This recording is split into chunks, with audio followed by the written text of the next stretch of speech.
¿Lo tiene, iglesia? Bien, leemos entonces y decimos: porque la ira de Dios se revela desde el cielo contra toda impiedad e injusticia de los hombres que detienen con injusticia la verdad. Porque lo que de Dios se conoce les es manifiesto, pues Dios se los manifestó.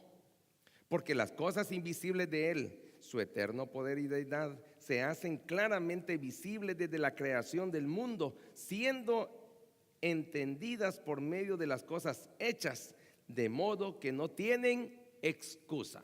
Dios bendiga su palabra. Padre, te damos gracias, Señor, por este momento. Asiste a este predicador, Señor, para que pueda hablar con denuedo y con inteligencia, con libertad de corazón y de tu espíritu, y pueda llegar esta palabra predicada al corazón del que escucha. Que sea de edificación para el que te conoce, y también que haya salvación de aquel que no te conoce. En Cristo Jesús. Amén y amén. Bueno, hermanos, hemos estado hablando sobre el asunto del pecado y hemos estado viendo el pecado en dos sentidos. ¿Qué es lo que causa el pecado? ¿Y cuáles son las consecuencias que también trae el pecado? Una cosa es entender, el ser humano, usted y yo tenemos que entender bien claramente qué es lo que me hace pecar. ¿Cuál es la raíz de lo que me hace pecar? ¿Por qué yo soy tan débil en algunos asuntos en mi diario vivir? ¿Por qué tengo atracción a cosas que yo sé que a Dios le desagradan? ¿Por qué? Y sabiendo, lo peor del caso es que yo conociendo y sabiendo qué es lo que a Dios le desagrada, lo hago. ¿Por qué caigo en esa situación? ¿Qué es lo que me impulsa? ¿Qué es lo que me empuja? ¿Qué es lo que me influencia? ¿Qué es lo que me invade? ¿Qué es lo que me conduce a que yo vaya y caiga en el asunto del pecado? Bueno, algo importante es que luego tengo que pensar, y lo hemos estado hablando, que ya cuando estoy en el pecado vienen las consecuencias, que es lo que menos nos gusta. Porque a nadie, aunque sea justo el precio que voy a pagar por mi pecado, soy tan hipócrita, no se me ocurre otra palabra, o tan sinvergüenza yo con Dios, que creo que Dios no debería de castigarme tanto. Y se me olvida algo, y diga conmigo esto: Dios es justo. Dios es justo para bendecir, pero también Dios es justo para corregir. Me gustó esa palabra, corregir. Dios es justo. Y lo que no hemos llegado a entender, aunque seamos cristianos, es que estamos delante de un Dios que es justo. Sí, Él es misericordioso, sí, Él es amoroso, sí, Él es benevolente, sí, Él tiene muchas cualidades y propiedades indiscutibles. Pero hay algo que tenemos que entender, que hay un momento donde llega al límite la paciencia de Dios. No porque Él no pueda soportar más, sino porque a nosotros no nos conviene que Él nos siga aceptando más pecados. Yo quiero que entienda eso. Dios no nos pone un límite porque Él no tenga el carácter o el temperamento de soportar más. Llegó a la cruz, murió por nosotros y fueron puestos todos nuestros pecados sobre Él. Y Él lo soportó todo. Y siendo muerto a golpes y siendo traspasado por clavos, Él tuvo la capacidad clara en su mente de pedir perdón al Padre por el que lo estaba crucificando. Imagínese usted. O sea que Él estaba lúcido. A nosotros los problemas nos descontrolan. A nosotros los problemas nos confunden. Nosotros, piense cuando usted está bajo el efecto de una cólera. Piense cuando usted está bajo el efecto de la ira, las decisiones que toma, las cosas que decimos, las cosas que pensamos. No lo decimos muchas veces, pero nosotros hemos llegado, cuando estamos discutiendo con alguien, hasta desearle la muerte. Y ojalá Entonces, y Dios, en el momento que estaba siendo crucificado nuestro Señor Jesucristo, En ese momento él estaba claro. Usted no crea que él estaba siendo invadido por el temor o por la confusión o por la duda.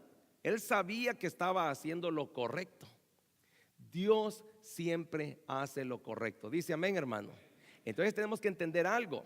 Si algo necesitamos nosotros cuando estamos bajo alguna presión o depresión, porque cualquiera de las dos cosas afectan al ser humano. Una cosa es la presión y otra cosa es la depresión. Estoy deprimida, dice la persona. Estoy bajo presión, estoy bajo estrés. Y nosotros los seres humanos, en cualquiera de estos límites, empezamos a cometer errores.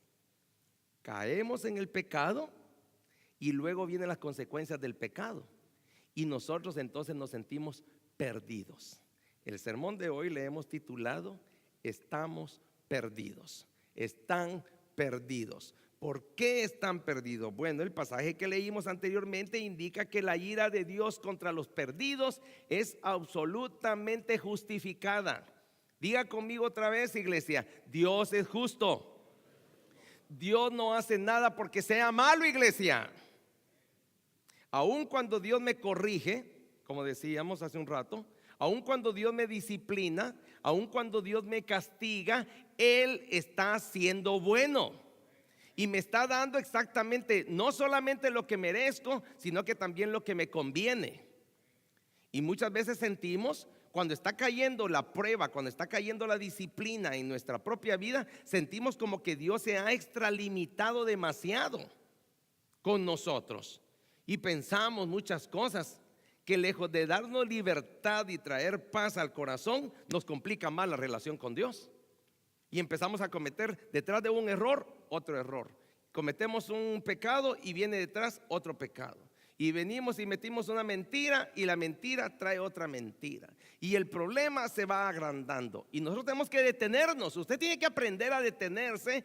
Aunque usted sienta que tiene la razón, aunque usted sienta que toda la justicia del cielo y los hombres está a favor suyo, usted deténgase y espere en el Señor. Y piense, realmente estoy siendo yo también justo como digo ser, que el Espíritu Santo que está en mí, porque nosotros los que tenemos a Cristo en el corazón aseguramos que el Espíritu Santo de Dios está en nosotros, porque decimos que somos templo y morada del Espíritu Santo, ¿sí o no? Entonces, pero de repente como que no actuamos muy acorde, muy sintonizados, muy al nivel del Espíritu Santo, aunque digamos que somos cristianos, aunque digamos que tenemos al Espíritu Santo. Entonces, cuando estamos confundidos, cuando estamos perdidos, ¿qué es lo que tenemos que hacer? Buscar a Dios. Buscarlo en ese momento de agonía, buscarlo en ese momento de aflicción, buscarlo en ese momento de confusión, buscarlo en ese momento de depresión o buscarlo bajo la presión. Tenemos que buscar a Dios siempre. Deme un amén, iglesia, si queremos escapar de esa ira de Dios. Ok, yo comencé predicando hoy diciendo, hay cosas que causan que yo peque. Luego peco. Pero el pecado me trae consecuencias. Entonces, y una de esas consecuencias es que me enfrento a la ira de Dios. ¿Cómo escapar de la ira de Dios?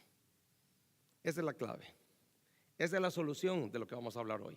Hemos estado hablando del pecado, hemos estado hablando de todo esto viernes y domingos, viernes y domingos, viernes y domingos. Hoy vamos a hablar de la solución. Hoy vamos a darle la solución a todo lo que hemos estado trayendo durante estos viernes y domingos, y hoy estamos terminando el tema del pecado con esto. Así es que, si queremos escapar de esa ira, tenemos que entender que el único que nos puede rescatar, que nos puede apartar de esa ira, es Jesucristo. Él dijo, yo soy el camino. Mire, iglesia, mire, hermano, mire, mi amigo, mire, vecina. Si usted quiere caminar en el camino correcto, camine en lo que Cristo dicta a través de su palabra. No hay otra opción. Este mundo está diciendo un montón de estupideces de cómo alcanzar la paz espiritual y cómo volverse más espirituales y cómo Eso es pura basura, iglesia. Usted tiene que tapar sus oídos a lo que este mundo está enseñando y tiene que abrir su corazón a la palabra de Dios. Porque solo Cristo es el camino para que todos los hombres nos salvemos. No hay otro camino a la salvación. Y sin Cristo no hay salvación, hermano. Digan lo que digan allá afuera, le atribuyan lo que le quieran atribuir a cualquier religión, a cualquier persona, a cualquier profeta, a cualquier cosa, a cualquier individuo. No hay salvación si no es única y solamente, más nada menos nada, a través de Cristo. Y esa salvación no solamente es una salvación espiritual, no solamente es una salvación eterna, sino que es una salvación en cada uno de los instantes de nuestra vida. Nuestra vida es como un gran rompecabezas que está compuesto de muchas piezas. Y cada día tenemos que acomodar algunas piezas. Ayer estuvimos batallando con el dolor de la gripe, pero la semana pasada estuvimos batallando quizás con el problema del trabajo, pero hace 15 días estuvimos batallando con una mala noticia que nos llegó por correo, pero dentro de una semana vamos a estar batallando con algún asunto personal. Va a haber algo que nos va a estar confundiendo y va a estar volando ahí en la mente. Van a haber otras cosas que van a estar alrededor de nosotros, chismes, malos entendidos, problemas con los parientes, problemas con la familia, problemas con el esposo, problemas con los hijos, problemas con el trabajo, problemas con nosotros mismos. Va a haber un montón de cosas cada día. ¿Cómo sobrevivir? ¿Cómo salir adelante? Tomado de la mano de Dios, hermano.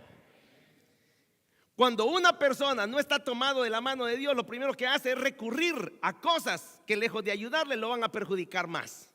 ¿Sí o no? El alcohol. El borracho gana su equipo preferido, chupa. Pierde su equipo preferido, chupa. Encontró mujer, chupa. Lo dejó la mujer, chupa.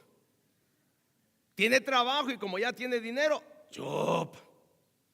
Perdió el trabajo y se quedó sin dinero, ve cómo lo hace, pero sigue bebiendo. El pecado nos esclaviza. Por ejemplo, ¿cuántas personas que creyeron en un principio que el licor era su felicidad, era la salida a sus problemas, lo que sea, los ha hecho llegar tan bajos que han perdido familia, respeto, autoridad, vida social, se quedan sin trabajo, pierden negocios, lo pierden todo? Y pensaron que el licor iba a ser la solución. No, nada fuera de Cristo es la solución. Sin Cristo todo nos va a traer complicación. Por eso es que el lema de esta iglesia es: a cualquier situación, Jesucristo es la solución. A cualquier situación, Jesucristo es la solución. A cualquier situación, Jesucristo es la solución. Si usted no lo cree, el que está en problemas no soy yo, es usted. Porque va a empezar a dar una serie de vueltas en un laberinto que no tiene salida. Y el único que nos puede sacar de ese laberinto, de esos callejones sin salida que nos metemos nosotros por nuestra necedad, por lo que decíamos el viernes, por nuestro orgullo, es Jesucristo. Y hasta que caemos de rodillas delante de Él, hasta que no aguantamos con los desvelos, hasta que no aguantamos el insomnio, hasta que no aguantamos la presión o la depresión, clamamos al cielo, inmediatamente viene la mano de Dios y nos saca. Yo te tenía bien, yo te tenía en una buena familia, mira, te había dado una buena esposa, hoy la extrañas, hoy no tenés ni un perro que te caliente. ¿Ah? Pero por tu necedad creíste que eran los amigos, creíste que eran los compadres, creíste que eran los consejos de la calle, creíste que eran los consejos del mundo, creíste, ¿y qué te das cuenta? Que tenías que volver a mí. Yo siempre voy a estar aquí, dice el Señor. ¿Cuántos dicen amén a eso? El Señor siempre nos está esperando. Exactamente como murió, así Él está esperando por nosotros cada día, con los brazos abiertos. Así es que la ira de Dios es contra todo el pecado de los hombres. Miren lo que dice el versículo 18. Vaya ahí al versículo 18. Vaya al versículo 18. Porque la ira de Dios se revela desde el cielo contra toda, ¿qué? Impiedad e injusticia de los hombres que detienen con injusticia la verdad. Están celebrando el arca de Noé ahorita allá arriba, allá afuera. Ok. ¿Qué fue qué fue la experiencia de Noé realmente y su arca? ¿Cuál fue la experiencia? Que Dios destruyó no solamente a los hombres, sino que destruyó muchas criaturas que Él mismo había creado a causa del pecado del hombre. Criaturas que no habían fallado, criaturas que no habían pecado, criaturas que no lo habían ofendido. Pero ¿qué es lo que sucede? El pecado del hombre, diga conmigo, mi pecado. Mi pecado contamina no solamente a mi vida, sino que contamina a los demás. Volvamos al tema del vicio del alcohol. Una persona cae en el alcoholismo y no se hunde solo esa persona, sino que arrastra a muchas personas con ella. Él se justifica que bebe por esto, que bebe por lo otro, le echa la culpa a todo el mundo, le echa la culpa al presidente, le echa la culpa a los gobiernos, le echa la culpa al vecino, le echa la culpa a la sociedad, le echa la culpa al dinero, le echa la culpa porque tiene, le echa la culpa porque no tiene y él le echa la culpa a todo. Pero termina hundiéndose, de todos modos. Pero no se va solo. Es como cuando yo veo que alguien va en el freeway corriendo. Yo digo, ojalá que este desgraciado se fuera a matar solo, digo yo. Pero va a ir a matar a alguien más, digo yo. ¿Ah? Entonces, y va a matar a alguien que no tiene nada que ver. A una persona inocente que tal vez viene de trabajar o va a estudiar. Una persona que iba respetando los límites de velocidad. Pero como vienen unos fulanos corriendo a 80, 90, yo no sé qué tienen en la cabeza. Y yo digo, siquiera se mataran solos, ¿verdad? Pero van a ir a matar. Lo mismo es el que cae en el alcoholismo, lo mismo es el que cae en el pecado. La desobediencia de un hijo no lo arrastra solo a él, a esa mala situación que va a enfrentar. Arrastra a la mamá, arrastra al papá, arrastra a los hermanos. La casa se siente mal, el hogar es infectado. Mi pecado infecta todo. Por eso es que Dios dijo, no solo voy a destruir al hombre, sino que voy a destruir a todos los animales que aún no entren al arca. Porque el pecado contamina todo. La tierra está contaminada. ¿Se ha fijado cómo ha cambiado la naturaleza? Donde antes no llovía, hoy llueve bastante. ¿Cuántos años llevamos ya nosotros deseando agua aquí en California? 4, 5 años. ¿Culpa de quién es? Culpa de nosotros, hermanos. Somos nosotros los que hemos infectado a la tierra.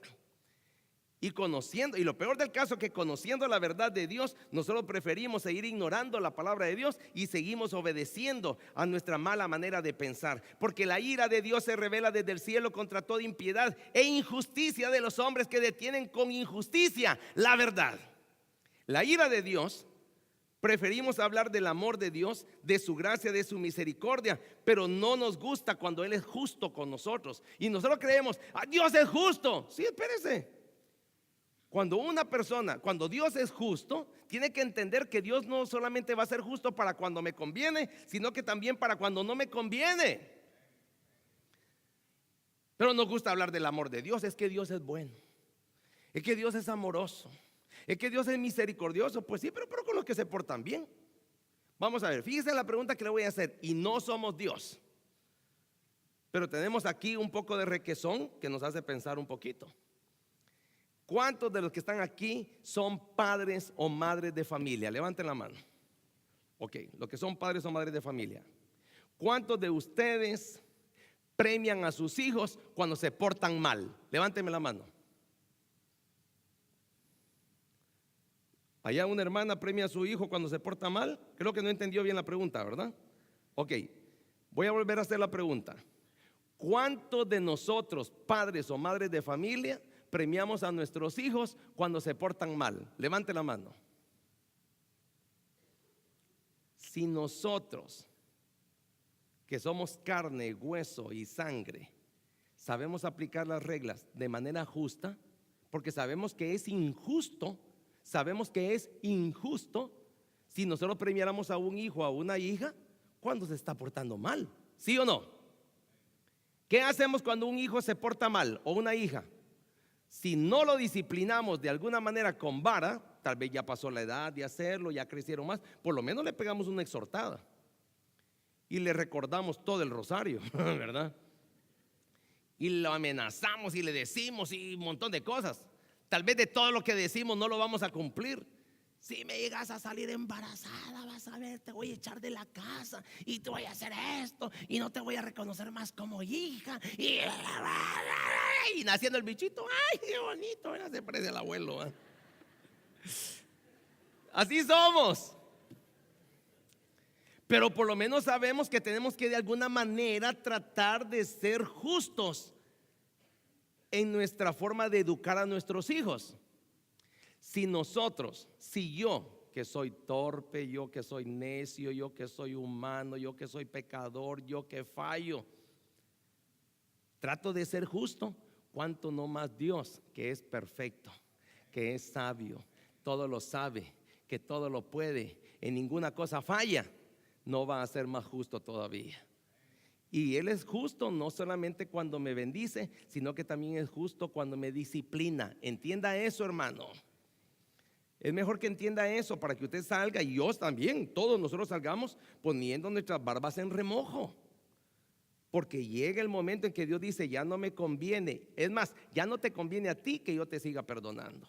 Ya no te conviene que yo te siga soportando. Ya no te conviene. Así es que, mire lo que dice Romanos 2:5. Quiero que vaya por favor a Romanos capítulo 2, versículo 5. Pero tu dureza y por tu corazón no arrepentido. Vaya a Romanos 2:5, hermano. Este versículo es importantísimo. La ira de Dios se manifiesta a través de su justicia. Recuerde eso.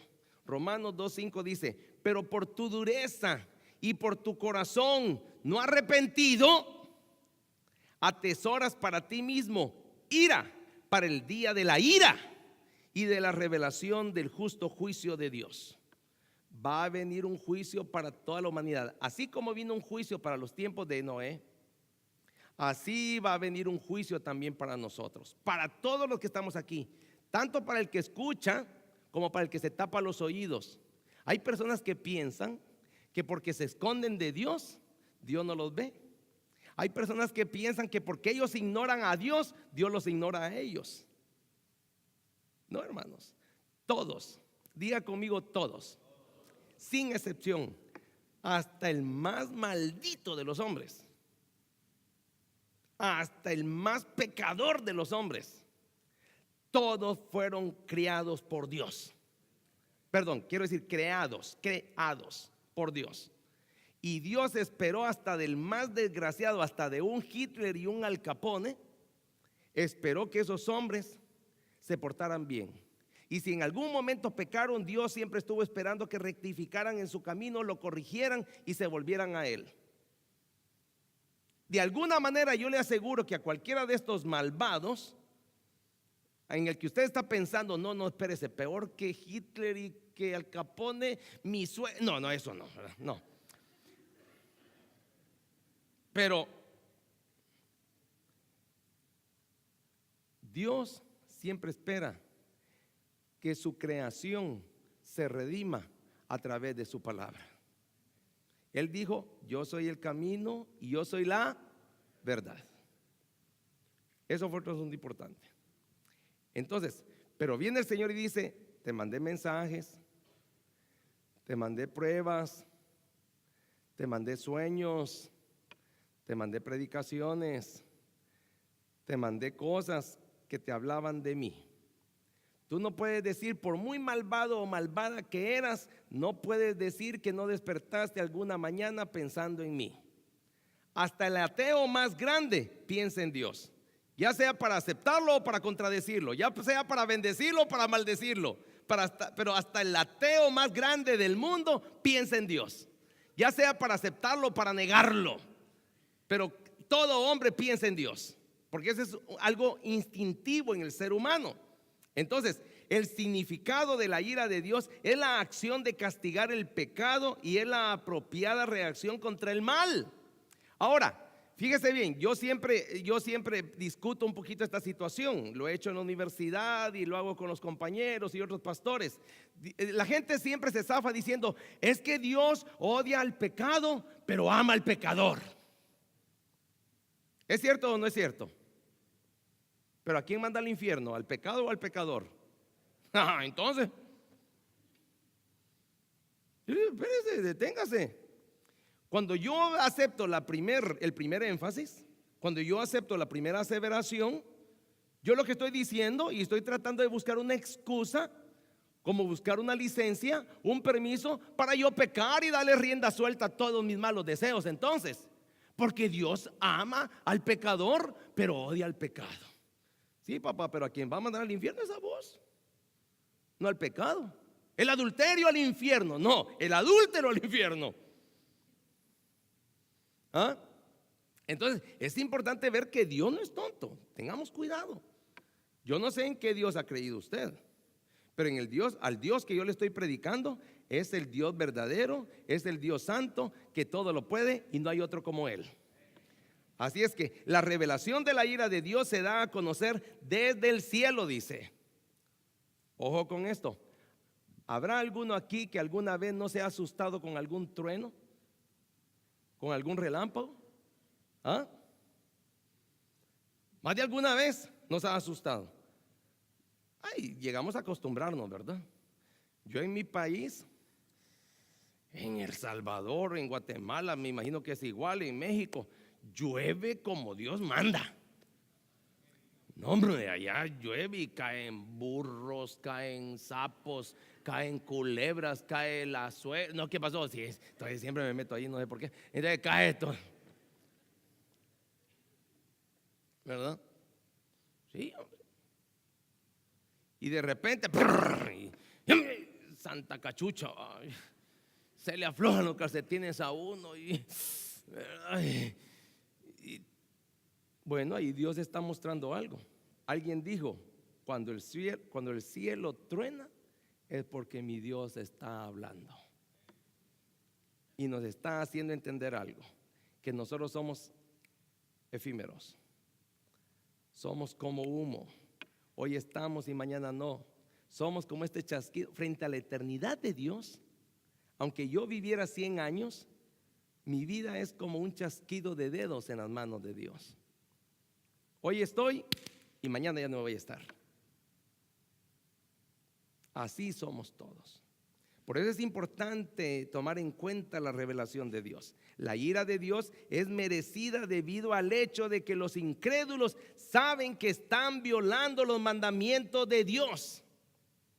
Ahí vemos nosotros unas personalidades famosas que hablan de Dios, se burlan de Él, se burlan de la Biblia, se burlan de su pueblo, se burlan de la palabra, se burlan de todo.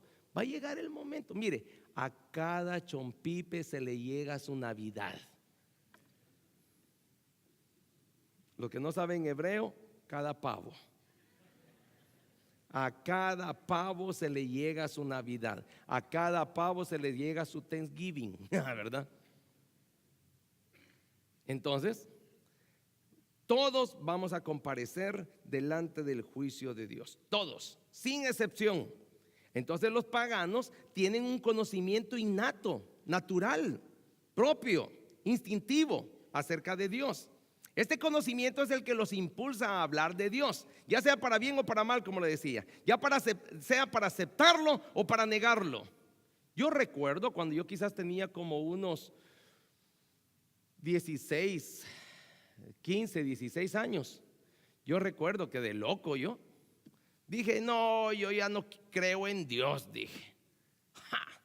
Me pegó una pescozada como aquella que le pegaban al Chavo del 8. Cuando lo peinaban, ¿se acuerda que había un personaje que lo peinaban? Así, que eran los ladrones, los caquitos, cacos, algo así, ¿verdad? Y le peinaba y ¡pa! Yo recuerdo lo que me pasó.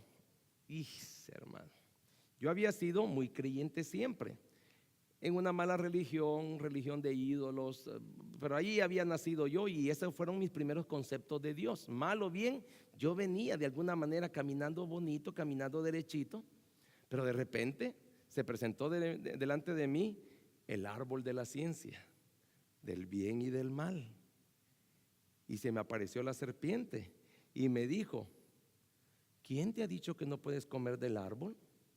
Come y serás como Dios, que podrás ver el bien y el mal y lo podrás distinguir también. Pero lo que no me terminó de decir la serpiente a mí es que al decidir yo por lo malo, también las consecuencias que me iban a venir eran malas. Y vengo yo y como ya estaba creciendo, ya me estaba saliendo pelo en pecho y ya me estaba saliendo bigote, ¿verdad? Ya me quería rasurar yo, ¿verdad? Ya me creía hombre, ¿verdad? ¿Ah? No, dije yo no necesito de Dios. Yo no creo en Dios. Un día iba mi hermano, mi segundo hermano Edwin, iba en una bicicleta y andaban haciendo bulla ahí muchos niños de la edad de él. Él es 5 años, 6 años menor que yo.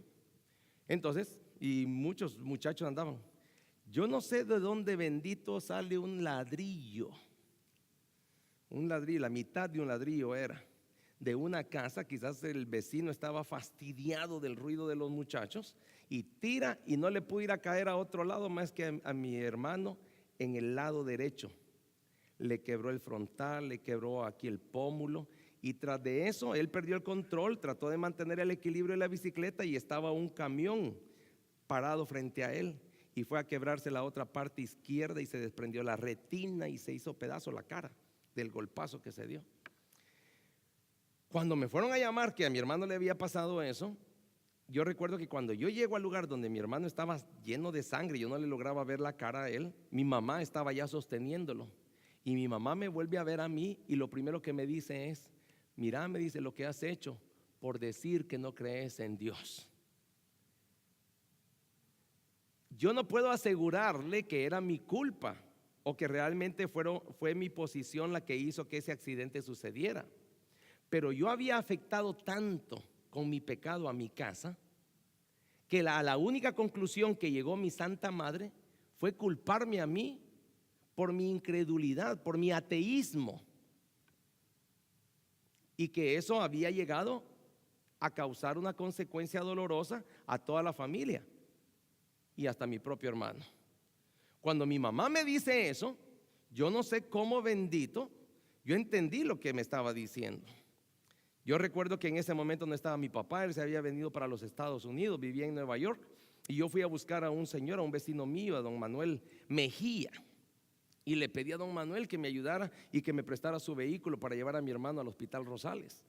Y así fue como pudimos transportar a mi hermano hasta el hospital. En todo el camino yo iba sintiéndome cada vez más culpable y más culpable y más culpable. Y yo recuerdo que fue eso uno de los momentos donde yo vine delante de Dios y en una de las bancas del Hospital Rosales yo le dije al Señor: Señor, perdóname, yo sí creo en ti. Pero tuvo que llegar esa prueba tan devastadora. Y muchas veces nosotros vamos a mantener el orgullo hasta que no nos llegue algo que nos toque las fibras más íntimas del corazón, de la familia. Cuando estamos a punto de perder lo que más amamos o a quien más queremos. Y por eso es importante que nosotros tenemos que entender que aún allí Dios está mostrando su gran amor. ¿Por qué? Porque Dios, a pesar de lo que yo estaba sintiendo, a pesar de lo que yo estaba viviendo, entendí otra cosa. Dios, aunque yo lo niego y a pesar de lo que he dicho, Dios sigue interesado en mi alma. Mi hermano se recuperó. Mi hermano logró salir adelante, gracias a Dios. Pero mi vida empezó a cambiar poco a poco, poco a poco. A los 18 años yo tuve otra experiencia también bien parecida. Dios me hace un llamado, yo lo vuelvo a ignorar y Dios me hace caer en un hoyo tan profundo, envuelto de tantos pecados que no voy a detallar en este momento. Pero casi practiqué yo de todo, menos 2 cosas: ni drogarme ni el homosexualismo. Pero casi practiqué yo todos los pecados que podía practicar en esos tiempos yo. Y hasta que llegué a los 23 años, a través de otra prueba también, de otra gran dificultad, y ese fue un asunto sentimental, Dios me vuelve a hacer otro llamado. Y ese día yo acepté, con la cola entre las patas y con las orejas agachadas, a Jesucristo como mi Salvador. Y yo le quiero decir una cosa: y entendí que había desperdiciado tiempo, y entendí que por mi pecado había dañado no solamente mi vida, sino que también había dañado la vida de muchas personas a las cuales yo decía amar, como mi mamá, mi papá, mis hermanos, y también ellos se veían afectados por mí. Entonces hay que entender, hermanos, que todos los paganos, en algún momento yo fui pagano, pero yo tenía cierto conocimiento de Dios. Pero ese conocimiento, ya fuera empírico o no, ya fuera por experiencia o no, porque yo no conocía la Biblia como la conozco hoy. No quiero decir que lo sé todo, me falta mucho por aprender. Voy a morir y no voy a aprender ni siquiera un poquito de lo que debería de haber aprendido. Mientras más leo yo sobre Dios, mientras más oro yo delante de Dios, mientras más yo le canto y alabo a Dios, me doy cuenta que estoy siempre más sediento de Dios. Estoy más cerca, pero también me hace verme más lejos. ¿Por qué razón? Porque me doy cuenta lo necesario que es tener una relación con Dios. Y entiendo cada día lo que dice Josué 1:8. Nunca se aparte de ti ¿cómo es que dice Josué 1:8? Mira, ¿cómo dice? Nunca se aparte de tu boca este libro de la ley, sino que en él medita de día y de noche, para que guardes y hagas conforme a todo lo que está en él escrito, porque entonces harás prosperar tu camino y todo te saldrá. ¿Qué? Me llama la atención que dice medita de día y de noche. Medita de día y de noche. Dios no quiere que yo me vuelva solamente un fanático. Si puedo ser fanático de un equipo que gane o pierda, no me da nada, y que lo hago solamente por diversión y por fastidiar a varios hermanos nada más. Sí, hermano, yo soy así, soy bien. No sé si usted va. ¿Cuántos entienden la palabra chunguear? Viene la palabra chungo. Sí, chungo, búsquenla en el diccionario. Quiere decir fastidiar, molestar a otros. ¿Ah? Entonces la palabra chunguear es muy usada en El Salvador, en mi país. Sí, entonces es como por ejemplo, yo me encuentro con un americanista, yo digo, yo soy de las Chivas. Me encuentro con uno que es de las Chivas, no, yo le voy a la América, ¿verdad? Me encuentro con uno que le va a la Alianza, yo soy del Águila. Va alguien con el Águila, yo soy del FAS. Y yo siempre lo ando bromeando. Pero con las cosas de Dios no hay que bromear. Con las cosas de Dios hay que ponerse muy serio, hermano. Porque va a llegar el día en que Dios nos va a pedir cuentas. Quiero terminar. Este conocimiento estuvo disponible desde el principio de la creación, como decía el salmista. Quiero que vaya conmigo rápido al Salmo 19:1. Salmo 19:1. Salmo 19:1. Mire lo que escribió el gran rey David antes de que existiera el internet, la televisión, la radio, cualquier red social. Mire lo que escribió. Salmo 19:1. Salmo 19:1. ¿Lo tiene, hermano? Los cielos, Salmo 19:1 dice: los cielos cuentan la gloria de Dios, y el firmamento anuncia la obra de sus manos. La pregunta es, los que pasan todo el tiempo en el internet o viendo las redes sociales, ¿alguna vez también han leído en el internet algo que tiene que ver con Dios? Sí. Hoy ya no solamente los cielos, sino que también las computadoras, los iPhone, los iPads, todo habla de Dios. Hoy nadie puede decir que no ha escuchado el mensaje de Dios. Lo que sí va a poder decir cualquier persona es: cuando yo tuve el conocimiento de Dios, tuve dos opciones: aceptarlo o rechazarlo. Y decidí, depende de las puertas que vaya a cruzar, si son las del cielo, aceptarlo. Si son las del infierno, rechazarlo.